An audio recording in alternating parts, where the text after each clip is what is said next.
So hello guys everyone my all friends. তো আজকে যাচ্ছি একটা জিনিস নিতে। তো অর্ডার করা ছিল, এক সপ্তাহ হয়ে গেল। তো সেটার আজকে ডেলিভারির ডেট, তো সেটাই আনতে যাচ্ছি। তো এই যে দেখতে পাচ্ছ অবশেষে পৌঁছে গেছি। তো পুরো ভিডিওটা দেখতে থাকো, তাহলেই দেখতে পাবে তোমরা যে কী জিনিস অর্ডার করেছিলাম। তো গাইস নিয়ে অবশেষে বাড়িতে পৌঁছে গেলাম। তো পৌঁছেই তো দেখছি যে ছেলে হাতে পেয়ে খুব খুশি হয়ে গেছে। তো এতটা আনন্দ হয়ে গেছে, তো আমিও ভাবতে পারিনি যে এতটা আনন্দ হবে।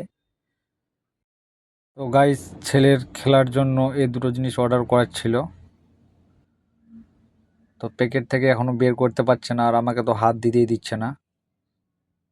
তো এই যে নিজে নিজে বের করে ফেললো, তোমরা দেখতেই পাচ্ছ। তো গাইস এই যে দেখতে পাচ্ছ কেমন লাগছে জিনিস দুটো। তো যদি ভালো লেগে থাকে তো অবশ্যই লাইক কমেন্ট শেয়ার করবেন। তো আবার দেখা হবে নেক্সট ভিডিওতে। টাটা, ভালো থেকো সবাই।